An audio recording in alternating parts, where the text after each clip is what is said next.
Hello, everybody. This is Professor Rita. I'm taking the place for Rita of the Shadow because she's on holiday, and I hope you all, have a good time with the people you care about this holiday. And no matter what you do, as long as you are doing your best, you are a successful human being and you are doing a good job. So keep at it. And today this topic is we are talking about cognitive alchemy, which is essentially a compilation of what we have learned so far. And this is just let's say a more fun and magical way of looking at MBTI and Jungian Analytical Psychology, and it's based on CSJoseph's version, of course. So yeah, I hope you have fun and enjoy this journey with me, and nice to meet you all. So yeah, and before I, this is just to get your attention, but before I bombard you with all these magical symbols and stuff like that, I just wanted to spend the first few minutes, maybe 1 to 3 minutes, to talk about how we got here. Then we can talk about each element separately after that, and then we'll come back to this one. So yeah.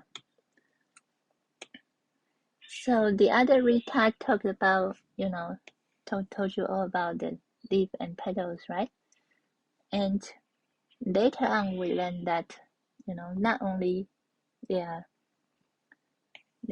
this thing, also there are something called the gut functions in CSJoseph's season 35 gut functions series. He talked about, each temple, they have two different gut functions or commander functions that you can catch into the command zone at any time that as necessary. So if that is the case, because gut functions are also cognitive functions, yes.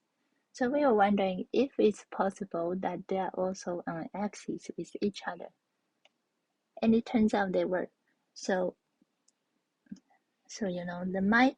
So it's no wonder the mind tempo and the heart tempo are on axis with each other, axis and direct opposition, and body and soul are on axis and direct opposition to each other.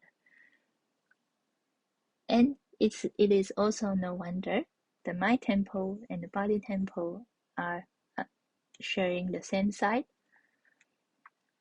and the heart tempo and the soul tempo shares the same side, right?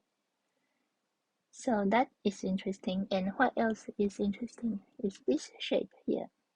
This shape here, if we rearrange it in order of cognitive clock, it will be something like this.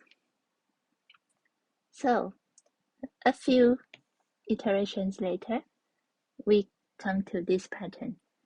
So this pattern is the pattern of 8 choose 2 or 8 combo 2. And it's a pattern of 28 lines drawn from, if you have 8 different points in a circular formation, and then you draw a line between 2 points, and this is the shape that you will get. And within this shape, the reflections are the horizontal lines, the orbits are the vertical lines, and the axes are the across lines or diagonal lines or whatever. And we will come back to this one. We'll talk about the loops first, and the loops are these lines here on the edges. So why they call it loops line? Because for the INFJ, for example, the NITI loop is here, and for INTJ it would be the NIFI loop, and I think you get the point. And why are these called leaves and petals lines, because if you take the hero and the parent and then you draw a line, so for example, for the INFJ, it will be NI to FE, so that would be the pink line here, going this direction, and then if you go from the other direction, it will be the ENFJ. On the other hand, if you take the INFJ, right? Sorry, INTJ, right? So if you take NI to TE, that would be INTJ, and if you take in the other direction, you'll be the ENTJ. So it means that all the lines of leaves and petals are here also. So cool. We have proven using mathematics that leaves and petals are mathematically correct. So then we come to this pattern, and which is the pattern I showed you before in the beginning. So that pattern we call the source of connection, and which is also the one. And what is the one? The one is here, and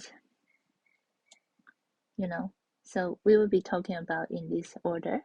So yeah, so the tau produced the one produced the two produced four produced three, and three produced the 10,000 things.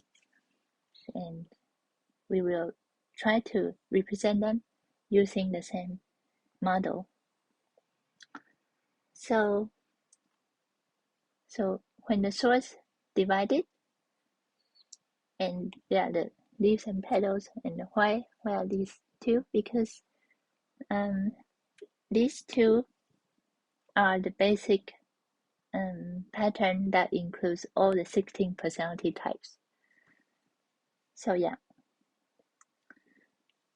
and if you split them again, then you get the 4 temples, because yeah, as you can see, the soul and mind are both the petal group, and the heart and body are both the leaf group, and the soul and heart are on the same side because they all have arrows starting from the perceiving functions, which is the fat X here. And the mind and body all have starting from the judging functions, which is the skinny X here. So yeah, so it means that they can be folded again and combine them into concrete and abstract, or J hero or P hero, which on the perceiving hero side is the soul and heart, and the judging hero side are the mind and body. As you can see, all the arrows coming from here. So yeah. So this is just to show you a different order for each temples. So this is like the soul temple version, this is the heart temple version, and this is the mind temple version, and this is the body temple version. And each of the mini diatemples, as defined by CSJoseph team, they also call it the cognitive origins. They also mirror the big temples as we shown here, right? So yeah, so far everything is consistent. That's cool. And if you look at the small circles here, and so if you consider this one as like an electrical circuit of some sort, and in that case, our personality type is essentially a direct current going from the hero all the way down to inferior. For example, this one for the INFJ, you'll be going from NI to FE to TI to SE. And if you go in the reverse order, you will be the ESTP. So that means the diet pair is essentially a bidirectional current or the alternate current, the AC, of the tempo, right? So it makes sense that they share the same cognitive origin. So it means that each little circle has two types, and there are eight of them. So all 16 types are here, and yeah. And this is just another way of looking at the same thing. So as you can see, there are the four sides of mind, and within them there are the little four sides of mind. And this is the house's way. So each member of the house share the same shape. So yeah, that's just for you to know. And then we come back to this one, and I think by now you can understand most of this. And so yeah, so these letters here just to show you, to help identify what are the types here. So if you look at this corner, for example, so we have the ITP on the inside, so it means that these two circles include the ITPs, and for the introverted version, and the EFJ for the extroverted version. And because EFJ, and because the pedal is ST and NF, so the pink one is, so the pink circle is then the ENFJ, and this one is the ESFJ. And for the inside one is the ITP, right? So it means that because this group is the NT, so this is the INTJ flow going from this way, and this will be the ISTP flow going from this way. So the same method can be applied to all four corners. For example, the INFP, IFP here, right? So the pink ones is the INFP, and the outside one is ETJ. So, this one would be because the pink one is the ST, so this one is ESTJ. So that means this one is the ENTJ, and this one is the ISFP. So yeah, so there you go. And so that is basically the theory, and this is just to help you if you haven't memorized the symbols yet, but eventually you only need this one. And at least for me, I need this one. But if you are someone like CSJoseph, who has the whole theory in his mind, then you don't need anything at all, because he has reached the Tao stage basically, and I'm still at the one stage, but that is still okay. And yeah, but I find it helpful for me, and I think there are other insights you can gain from this as well. For example, because if our type is just a current going in one direction, that means the four sides of mind, changing to different sides of mind. The four sides of mind is your tempo, right? So for me, I'm the mind tempo because I'm INFP, so I'm at my tempo. So for the mind tempo, these are my four sides of mind, my currents going in four different going from 4 different directions. But because I share the same shape as the soul temple, you know, not only I can change my flow within here, can I also change the flow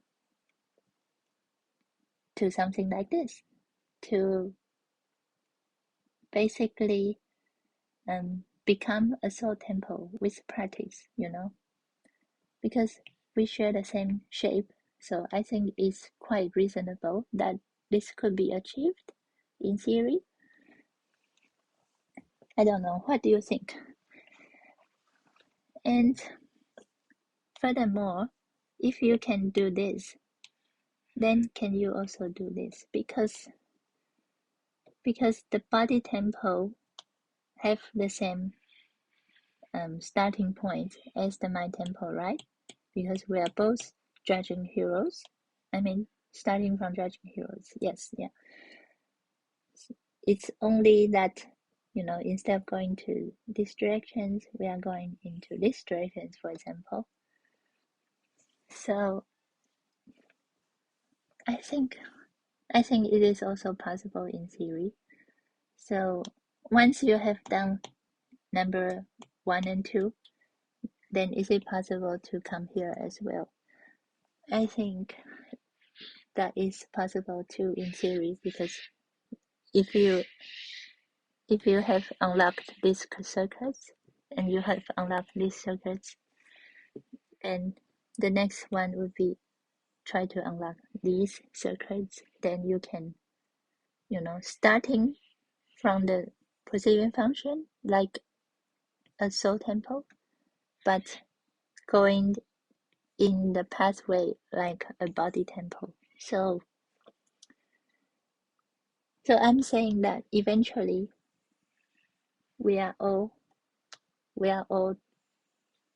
from the same source, and it is possible to perform cognitive alchemy to your own psyche and become someone better than who you were before. And that is the idea of this. And yeah, so that is, so shadow work is a sub-domain of this one, because you are working on your shadows, right? But